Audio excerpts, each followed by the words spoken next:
Apa lagi yang ditunggu? Sudah tiba masanya Malaysia berhenti membawa masuk pekerja asing dari Indonesia. Sorry girl, I gotta go. Yeah, you know this ain't the old me. Try to keep it on the low. Assalamualaikum warahmatullahi wabarakatuh. Halo guys, jumpa lagi di Aryan M Channel. Oke, buat teman-teman yang klik video ini, seperti biasanya saya harapkan mudah-mudahan teman-teman masih dalam kondisi sehat walafiat. Dan jangan lupa dukung channel ini dengan cara like juga subscribe. Oke, di kesempatan kali ini saya mau reaksi sebuah video dan nanti teman-teman juga bisa berkomentar satu buah video dengan judul Rakyat Malaysia Susah Cari Kerja di Bumi Sendiri dan Warga Asing Menjadi Anak Emas. Oke, seperti apa ulasannya? Sebelum kita berkomentar, kita akan lihat dulu. Assalamualaikum dan salam sejahtera.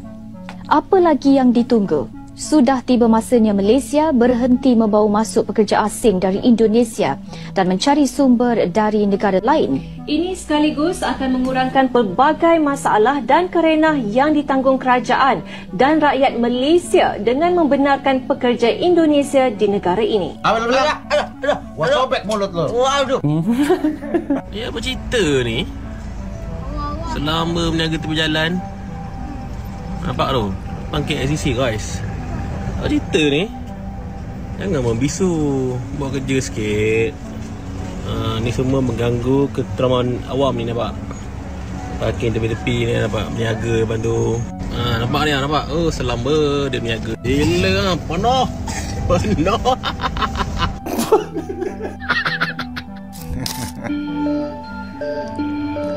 Jangan lupa ya dikunjungi juga Elite Group Indonesia Channel. Dukung dengan cara like. Bermaksud mengurangi masalah dengan cara memberhentikan pengiriman tenaga kerja dari Indonesia, kini Malaysia mulai terkena getahnya. Bukannya membenahi tata kelola ketenaga kerjaan yang membuat Indonesia marah, malahan menantang untuk beralih ke tenaga kerja dari Asia Selatan utamanya Bangladesh. Malaysia seakan lupa akan hal yang menjadi masalah berkepanjangan semenjak awal kemerdekaannya. Termasuk sebab yang membuat Malaysia harus membelah diri dengan Singapura. Ya, isu etnis yang merangsak menguasai Malaysia tidak dijadikan pembelajaran. Berbeda dari orang Indonesia yang tahu jalan pulang, orang Asia Selatan kebanyakannya ingin menetap dan menjadi warga Malaysia dengan segala cara. Akibatnya, langkah demi langkah pekerja yang awalnya hanya ditujukan untuk bekerja secara kontrak, kini berubah menjadi pesaing yang berat bagi orang lokal Malaysia itu sendiri. Benar. Baik dalam pekerjaan formal seperti di pemerintahan dan pabrik, maupun pekerjaan informal seperti wirausaha jasa dan perdagangan.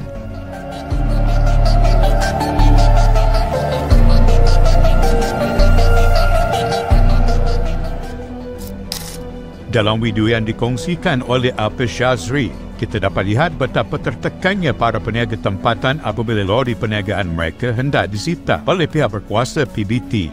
Apis Shazri meluahkan kekecewaannya dengan mendakwa bahawa sama ada berniaga guna lori atau berkhemah sudah hanya tetap sama. Rampasan berlaku tanpa mengira status niaga. Apa yang lebih menyakitkan, menurut Apis Shazri, tindakan keras ini dilihat tidak sama rata. Dia mempersoalkan kenapa perniagaan bangsa Cina dan kedai-kedai mesin yang tak ada lesen seolah-olah tak diusir. Malah beliau menambah sindirannya bahawa urusan tersebut kauti begitu sahaja.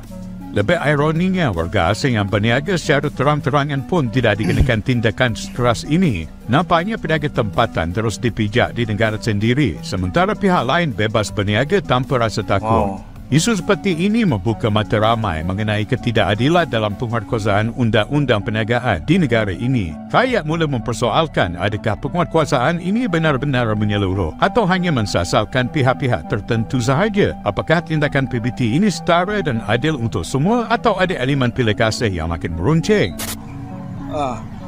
Yang kita bukan warga sini rampas-rampas.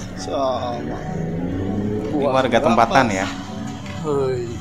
Setiap hari pihak otoritas Malaysia melakukan operasi pemberantasan perniagaan warga asing yang ilegal. Namun setiap hari pula, perniagaan warga asing terus menjamur. Hal ini menandakan ada yang tidak beres pada sistem pemerintahan. Itulah sebabnya di negara kita Indonesia, sangat menjaga secara ketat dominasi etnik Indonesia di dalam tubuh pemerintahannya. Guna mempertahankan identitas bangsa, serta menghindarkan dari nepotisme ala kuda Troya. Sekarang, Bumi Putra Malaysia harus menerima bahwa persaingan bukan satu-satunya hal yang mengkhawatirkan. Namun berkemungkinan ada konspirasi di dalam tubuh pemerintahannya yang lebih membahayakan. Sementara itu, etnik selain Bumi Putra yang mendapatkan ID card Malaysia terus bertambah. Mereka adalah orang-orang yang memiliki link ke pemerintah dan lebih siap berjuang memperoleh kejayaan di Malaysia. Kan orang India ini. Membuat orang lokal semakin terhimpit di bumi sendiri. Dalam pada itu, Datuk Seri M. Sarawada menafikan dakwaan bahawa beliau meluluskan pengambilan seramai 200,000 pekerja asing dari Bangladesh ke negara ini. Tegas Menteri Sumber Manusia itu, kelulusan yang diberikan oleh kementerian itu adalah bagi kontrak pengambilan pekerja asing berdasarkan kepada sektor pekerjaan yang dibenarkan bagi penggajian dan bukan berdasarkan kewarganegaraan. Beliau menjawab pertanyaan Dato' Abdullah Sani Abdul Hamid PH Kapar pada sesi pertanyaan lisan di Dewan Rakyat. Permohonan adalah berdasarkan kepada pekerja asing daripada 15 negara sumber. Kelulusan yang diberikan oleh Kementerian Sumber Manusia untuk kota pekerja asing adalah berdasarkan kepada sektor pekerjaan yang dibenarkan bagi penggajian pekerja asing. Kelulusan kota tidak berdasarkan kepada kewarganegaraan pekerja asing.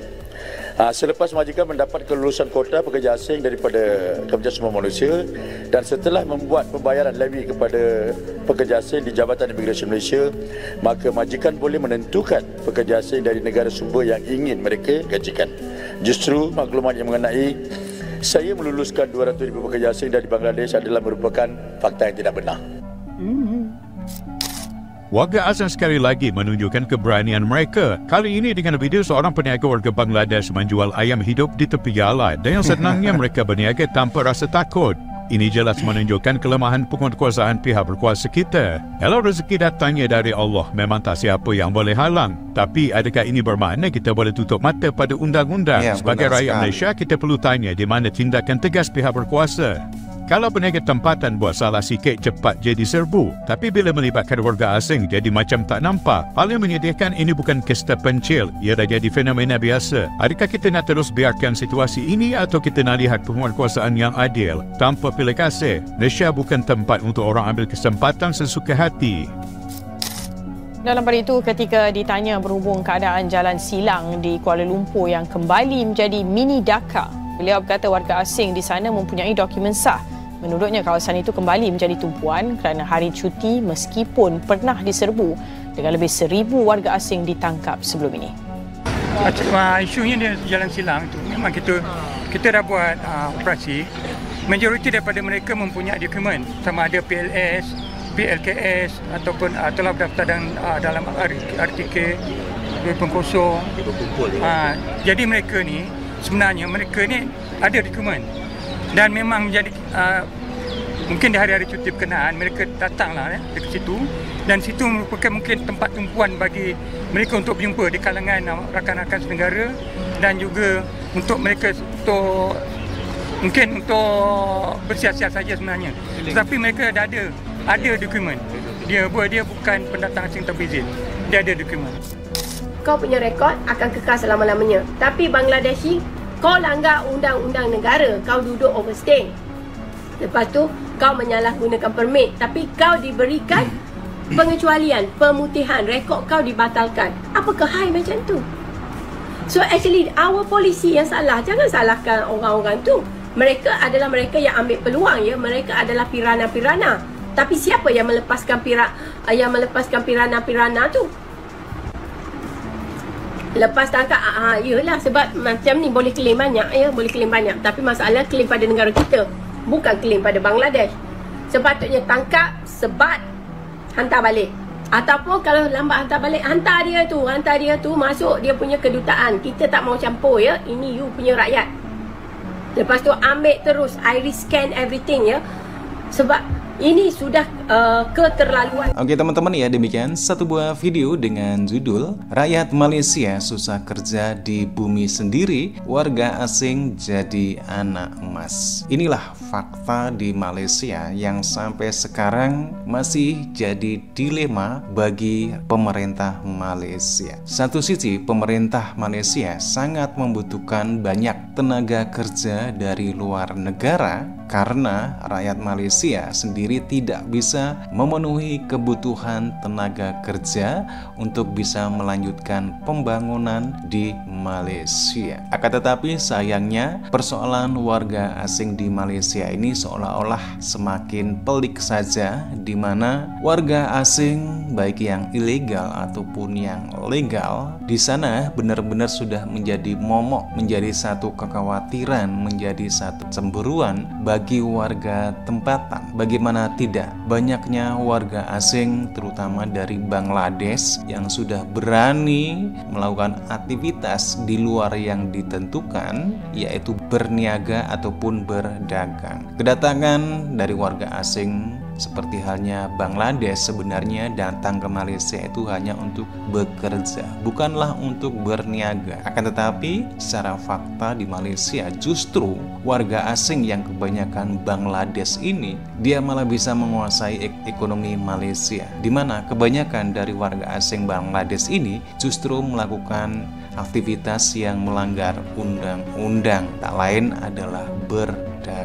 Dan melihat fakta ini jelas pertama kesalahan dari warga asing sendiri yang sudah terlalu berani, dan kedua juga tidak terlepas dari kesalahan pemerintah Malaysia. Kenapa hal-hal seperti ini kok bisa diizinkan? Inilah pelanggaran undang-undang yang terjadi terkait dengan warga asing di Malaysia, sehingganya sampai sekarang pun masih terus berlanjut, seolah-olah masyarakat tempatan itu merasa diduakan oleh pemerintahnya sendiri. Walaupun kita sering melihat video-video penangkapan dari warga asing di Malaysia, akan tetapi dalam tempo yang tidak lama persoalan warga asing yang kembali beraktivitas seperti biasanya ini pun muncul lagi. Jadi permasalahan di Malaysia tentang keberadaan warga asing ini, kalau memang demikian sampai kapanpun kayaknya susah untuk diberantas.